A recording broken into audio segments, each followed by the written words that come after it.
years since Jim Valvano announced the formation of the V Foundation with his now famous SV speech. We play it every year. So for some of you at home, this may be, well, the 19th time you've seen it. For some, it'll be the first. In either case, I want you to keep this in mind. Just hours before he took the stage, Jim Valvano could barely get out of his bed in his hotel. Just minutes before he took the stage, we as his friends and his family all wondered what chance he had of climbing those stairs. But then again, we forgot. To the very end, Jim Valvano was a performer.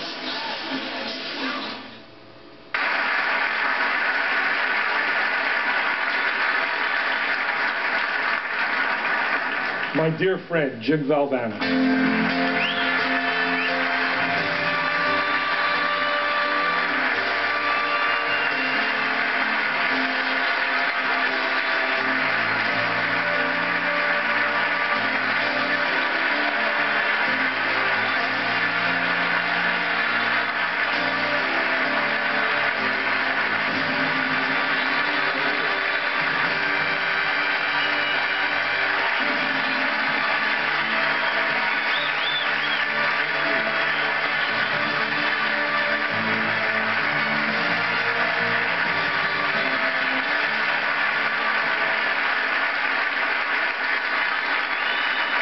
Thank you.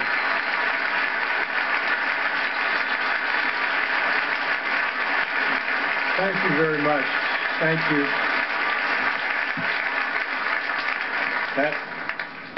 That's the lowest I've ever seen Dick Vitale since the owner of the Detroit Pistons called him in and told him he should go into broadcasting. Right? I can't tell you what an honor it is to even be mentioned in the same breath with an Arthur Ashe. This is something I certainly will treasure forever.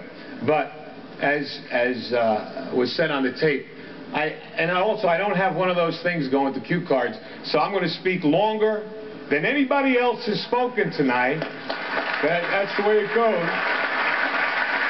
Time is very precious to me. I don't know how much I have left, and I have some things that I would like to say. Hopefully, at the end, I'll have something that will be important to other people too. But I can't help it. Now when I'm fighting cancer, everybody knows that, and people ask me all the time about how you go through your life and how's your day, and nothing has changed for me. As Dick said, I'm a very emotional, passionate man. I can't help it. That's being the son of Rocco and Angelina Valvano. That just comes with the territory, right? We hug, we kiss, we love. And when people say to me, how do you get through life or each day, it's the same thing. To me, there are three things we all should do every day. If we do this every day of our life, you're going to, what a wonderful, number one is laugh. You should laugh every day. Number two is think. You should spend some time in thought. And number three is you should have your emotions moved to tears. Could be happiness or joy. But think about it. If you laugh, you think, and you cry, that's a full day. That's a heck of a day. You do that 7 days a week, you're going to have something special. And so, I can't help. I rode on the plane up today with Mike Krzyzewski, my good friend and a wonderful coach, but people don't realize he's a 10 times better person than he is a coach, and we know he's a great coach. He's meant a lot to me in these last 5 or 6 months of my battle. But when I look at Mike, I think we competed against each other as players. I coached against him for 15 years, and I always have to think about what's important in life is to think, to me, of three things: where you started, where you are, and where you're going to be. Those are the three things that I try and do every day. And you know, when I think about getting up and giving a speech, I can't help it. I have to remember the first speech I ever gave. I was coaching at Rutgers University. That was my first job. Oh, that's wonderful. And I was the freshman coach. That's when freshmen played on freshman teams. And I was so fired up about my first job. I see Coach Holtz here. What was it like the first job you had, right? The very first time you stood in the locker room to give a pep talk. That's a special place, the locker room, for a coach to give a talk. So my idol as a coach was Vince Lombardi. And I read this book called Commitment to Excellence by Vince Lombardi. And in the book, Lombardi talked about the first time he spoke before his Green Bay Packer team in the locker room. They were perennial losers. And I'm reading this, and Lombardi said he was thinking, should it be a long talk, a short talk? But he wanted to be emotional. He said, be brief. And this is what he did. Normally you get in the locker room, I don't know, 25 minutes, a half hour before the team takes the field. You do your little X and O's, and then you give the great Newt Rockney talk. We all do. Speech number 84. You pull them right out. You get ready. Get your squad ready. Well, this is the first one I ever gave. And I read this thing, Lombardi, what he said was, he didn't go in. He waited. His team was wondering, where is he? Where is this great coach? He's not there. 10 minutes. He's still not there. 3 minutes before they have to take the field, Lombardi comes in, bangs the door open, and I think you all remember what great presence he had, right? Great presence. And he walked in, and he just walked back and forth like this, just staring at the players. And he said, all eyes on me. And I'm reading this in this book, and I'm getting a picture of this Lombardi before his first game. And he said, gentlemen, we will be successful this year if you can focus on 3 things and 3 things only: your family, your religion, and the Green Bay Packers. And the rest of it, they knocked the walls down. The rest was history. I said, that's beautiful. I'm going to do it. Your family, your religion, and Rutgers basketball. That's it. I had it. Listen, I'm 21 years old. The kids I'm coaching are 19. All right? And I'm going to be the greatest coach in the world, the next Lombardi. And I'm ready. And I'm practicing out right beside the locker room. The manager's telling me, you got to go in. Not yet, not yet. Family, religion, Rutgers basketball. All eyes on me. I got it. And now finally he said, 3 minutes. I said, fine. True story. I go to knock the doors open, just like Lombardi. Boom! He didn't open. I almost broke my arm. I was like, it was when it didn't open. Now I'm down. The players are looking. Coach, help the coach up. Help him up. And now I did like Lombardi. I walked back and forth, right? And I was going like that with my arm, get the feeling back in it. And finally I said, gentlemen, all eyes on me. These kids wanted to play. They're 19. Let's go. I said, gentlemen, we'll be successful this year if you can focus on 3 things and 3 things only. He said, your family, your religion, and the Green Bay Packers, I told him. I did that. I remember that.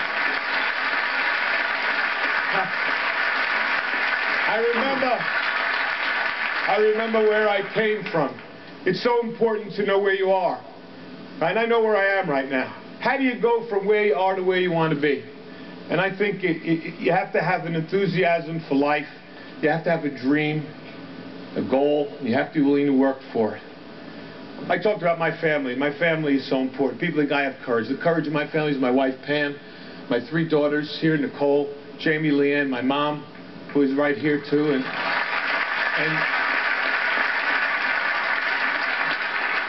And the screen is flashing up there 30 seconds like I care about that screen right now, huh? I got tumors all over my body. I'm worried about some guy in the back going 30 seconds, huh? You got a lot. Hey, banabla, buddy. You got a lot.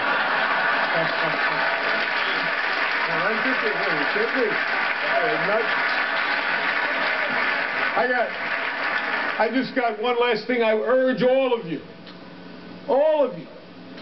to enjoy your life, the precious moments you have, to spend each day with some laughter and some thought, to get your emotions going, to be enthusiastic every day. And Ralph Waldo Emerson said nothing great can be accomplished without enthusiasm, to keep your dreams alive in spite of problems, whatever you have, the ability to be able to work hard for your dreams to come true, become a reality. Now I look at where I am now, and I know what I want to do. What I would like to be able to do is to spend whatever time I have left and to give maybe some hope to others. Right? Arthur Ashe Foundation is a wonderful thing. And AIDS, the amount of money pouring in for AIDS is not enough, but it is significant. But if I told you it's 10 times the amount that goes in for cancer research, I also tell you that 500,000 people will die this year of cancer. And I also tell you that 1 in every 4 will be afflicted with this disease. And yet, somehow, we seem to have put it in a little bit of the background. I want to bring it back on the front table. We need your help. I need your help. We need money for research. It may not save my life. It may save my children's lives. It may save someone you love. And it's very important. And ESPN has been so kind to support me in this endeavor and allow me to announce tonight that with ESPN's support, which means what? Their money and their dollars, and they're helping me, we are starting the Jimmy V Foundation for Cancer Research.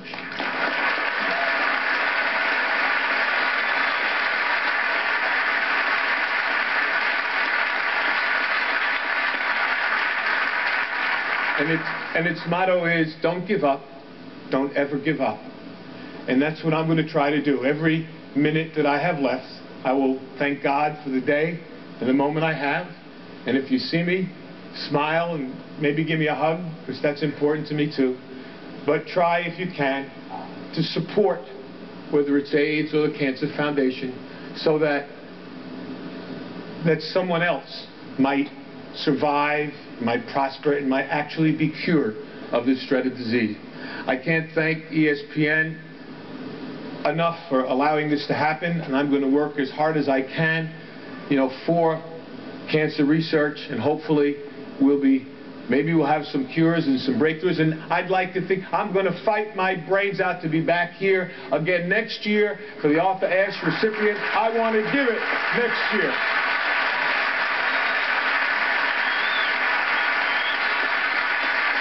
I know I've got to go.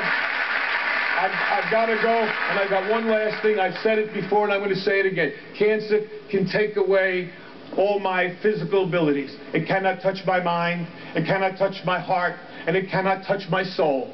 And those three things are going to carry on forever. I thank you, and God bless you all.